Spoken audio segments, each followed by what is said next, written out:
Hello everyone, welcome to EduFun Day. I am your mentor of physics and today we are going to start a new chapter Physical World. इस chapter में हम science nature के बीच का relation और physics के कुछ basics के बारे में हम लोग बात करेंगे। तो सबसे पहला टॉपिक जो इसमें हम लोग क्लियर करेंगे वो है the difference between hypothesis, axioms and models. की हाइपोथेसिस, एक्सियोम्स और मॉडल्स क्या होते हैं और इनमें क्या डिफरेंस होता है। तो चलिए शुरू करते हैं।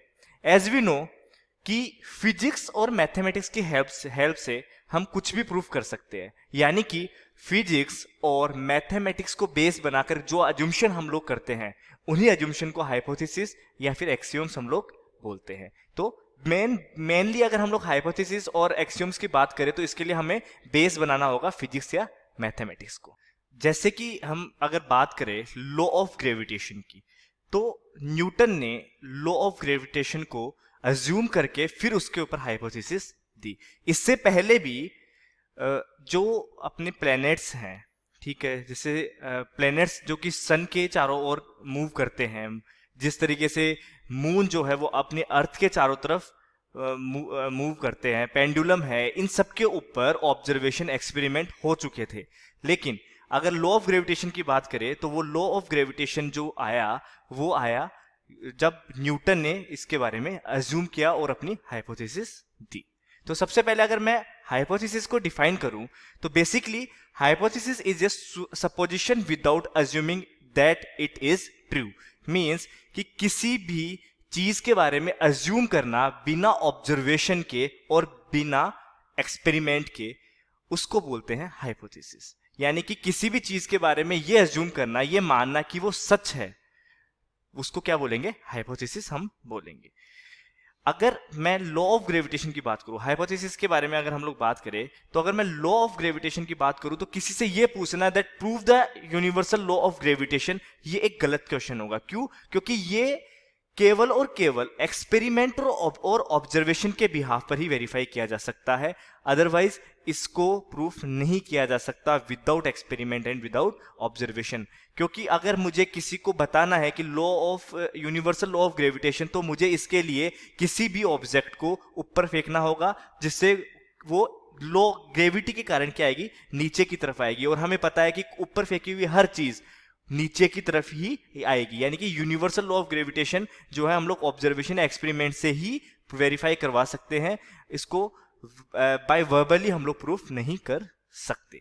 अगर हम लोग आगे बात करें एक्सियम्स की, तो एक्सियम्स बेसिकली वो हाइपोथेसिस है जिनको एविडेंस की जरूरत नहीं पड़ती। यानी an axioms is a self evident truth.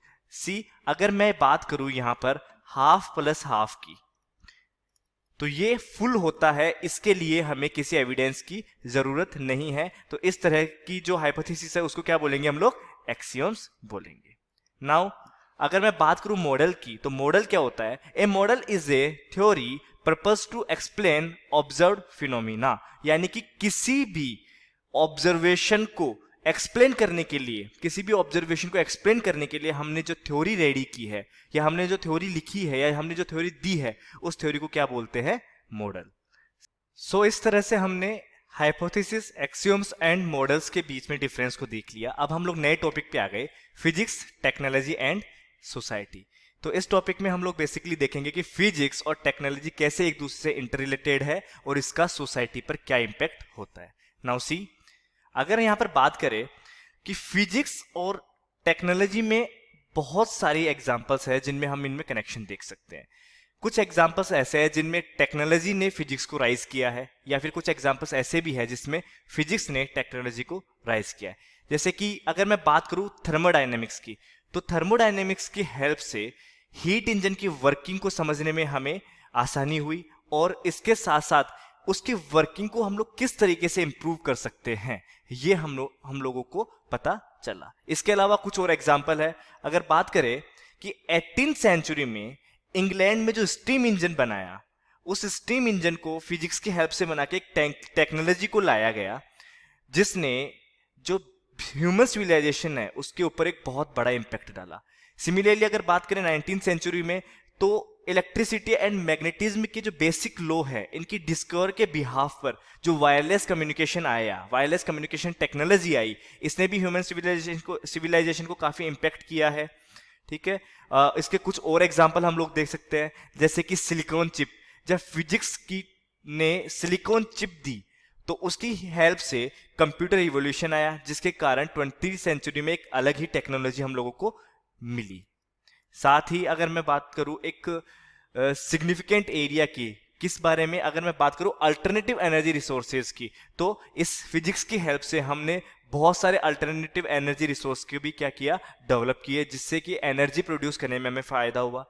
Physics और टेक्नोलॉजी की जो इस वक्त सबसे बड़ी जरूरत है वो जरूरत है फॉसिल फ्यूल्स को डिस्कवर करने में। मींस जो नेचुरल फ्यूल्स है लाइक कोल, पेट्रोल, जो कि बहुत स्पीड से ड्रैग हो रहे हैं, इनकी कमी को पूरा करने के लिए जो हम लोग एनर्जी रिसोर्सेज कुछ बना पाए with the help of physics and technology, इसकी जरूरत इस वक्त सबसे ज्यादा है। तो बेसिकली अगर मैं फिजिक्स की और साइंस की प्रोग्रेस की बात करूं तो ये अनस्टॉपेबल है, और फिजिक्स जो है एक स्टडी है नेचर की और नेचर फिनोमिना की। फिजिसिस्ट जो है अपने ऑब्जर्वेशन और एक्सपेरिमेंट के बिहाफ पर नेचर जिस वे में, जिस रूल से ऑपरेट हो रही है, इनको डिस्कवर करने की कोशिश करते हैं। तो इसी चेन में कुछ फिजिसिस्ट ने बहुत बड़े बड़े कंट्रीब्यूशन दिए, उनके ऊपर एक नजर डालते हैं। तो देखते हैं हम लोग major contribution to society by some physicist. यहां पर हम लोग देखेंगे कि फिजिसिस्ट के नाम और उनका जो कंट्रीब्यूशन है वो, जिनके बारे में हम लोग नेक्स्ट फर्दर चैप्टर्स में हम लोग पढ़ेंगे। तो सबसे पहले आर्किमिडीज। आर्किमिडीज ने प्रिंसिपल ऑफ बायंसी और प्रिंसिपल ऑफ द लीवर दिया। इसके बाद में हम लोग देखेंगे गैलीलियो गैलीली। गैलीलियो गैलीली ने लॉ ऑफ इनर्शिया के बारे में बताया। क्रिश्चियन हाइगन्स ने वेव थ्योरी ऑफ लाइट बताई। आइजैक न्यूटन ने डिस्कवर किया universe law of gravitation, laws of motion and reflective telescope. Michael Faraday ने डिस्कवर किया लॉ ऑफ इलेक्ट्रोमैग्नेटिक इंडक्शन। इसके अलावा वॉल्फगैंग पाउली ने एक्सक्लूजन प्रिंसिपल दिया। एनरिको फर्मी ने कंट्रोल्ड न्यूक्लियर फ्यूजन के बारे में बताया। वर्नर हाइजेनबर्ग ने क्वांटम मैकेनिक्स और अनसर्टेनिटी प्रिंसिपल के बारे में बताया। पाउली डिराक ने relative theory of electron and quantum statics दिया। और एडविन हबल ने एक्सपेंडिंग यूनिवर्स के बारे में बताया। आगे मैरी क्यूरी ने, अल्बर्ट आइंस्टाइन और रदरफोर्ड की भी बात करें तो मैरी क्यूरी ने रेडियम एंड पोलोनियम की डिस्कवरी की और इसके अलावा नेचुरल रेडियो एक्टिविटी के बारे में बताया। अल्बर्ट आइंस्टाइन ने बहुत important explanation of electric effect और थ्योरी ऑफ रिलेटिविटी बताई।